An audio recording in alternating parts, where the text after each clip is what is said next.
And one more thing I forgot to mention. You also have these people, white people, that want to be black because they feel like being black is just so cool. Like, they want to say nigga because they feel like just being black and using that word is so fucking cool. Like, I got in a conversation with this white kid one time about it, where he was like, well, I don't understand why I can't say it. I just feel like it's a cool word, like dude and this, that, and the third. And I was like, okay, but I understand that the word is cool now, but there's a whole history behind that word. And that's the thing with these type of people that want to be black, claim black, whatever. All the cool shit about being black, literally, all of the cool shit about being black was born out of our oppression. We were called nigger by white people, and we are still called nigger by white people with a very disgusting negative connotation. I'm called a nigger every single day on YouTube, a monkey, a ape, this, that, and the third. We took that word and we reclaimed it so that it wouldn't have power anymore, right? That is what we did. When we fucking do blackout and that makes white people feel some type of way, like they want to be black so they could participate, we made blackout because we were not represented on fucking social media and on Tumblr. Tumblr is full of like skinny white girls with like bruised knuckles and bruises everywhere and white people camping and shit like that. So we decided to create a space for ourselves. Blackout is cool, but it was born out of struggle and oppression. Saying the word nigga is cool, but it was born out of struggle and oppression. Rap and hip-hop culture is cool, but it was born out of struggle and oppression, okay? Struggle and oppression that our people were experiencing in the inner cities, that we are still experiencing to this day. Police brutality and oppression, poverty, not being able to find jobs, not being able to get a good education. You know, everything that we do that's cool came from oppression and us turning our struggle into something good. You know, we love music, going back to the Negro spirituals that we fucking sang to like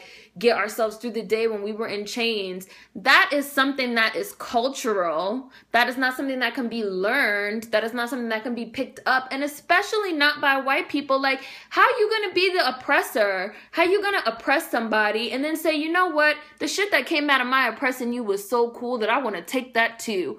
How perverse, how disturbed, how fucking disgusting. My people oppressed you so bad, and I feel so bad that I can't handle it. So I'm gonna paint my face and fuck up my hair and live my life in disguise as one of you so I don't have to fucking get therapy and deal with my white guilt. And I'm gonna occupy spaces created for your people so I can fucking pretend. How perverse.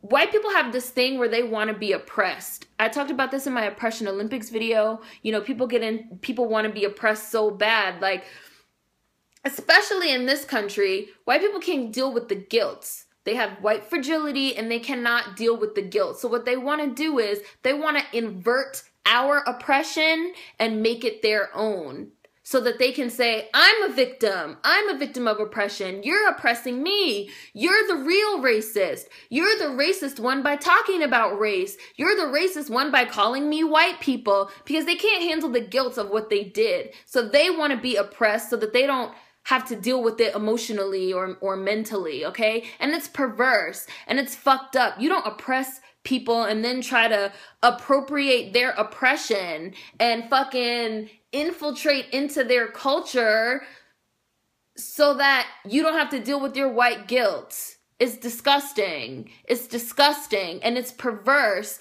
and it's all about, you know, absolving yourself of white guilt while at the same time utilizing your white privilege, because white privilege tells you that you can do whatever you want, including being black. Like, stop defending this lady. Stop defending this lady. Stop defending this lady. Stop it. She's not black. She's a sick white woman.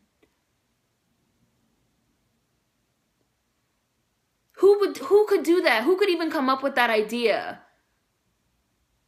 We want to invert oppression so bad so we don't have to deal with what we've done. All they do all day is sit on the internet and say, you're the real racist and this and that, trying to invert that oppression and center the conversation around themselves, because everything has to be about white people in this country, fucking white privilege. They grew up to believe that everything has to be about them. Like, this whole thing is about this white woman's ego, it's about her privilege, and it's about her white guilt. There's nothing commendable about this story. There's nothing flattering about this story. This whole story is disgusting, okay? And this is even completely aside from the fucking transphobia that's being displayed by people that are supporting her.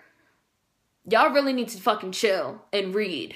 And now, seriously, I'm done. I'm done talking about this. I'm not letting this woman occupy any more space, especially at a time where we should be talking about McKinney, Texas, and Khalif Browder and so many other things. So I'm done. I'm done, and you people are fucking idiots. Go back to watching The Real Housewives of whatever, and stop pretending you guys understand social justice and critical race theory and gender identity. Like, just shut the fuck up. Shut up. Just because you have a fucking platform on social media does not mean you need to open your mouth and speak. Zip it.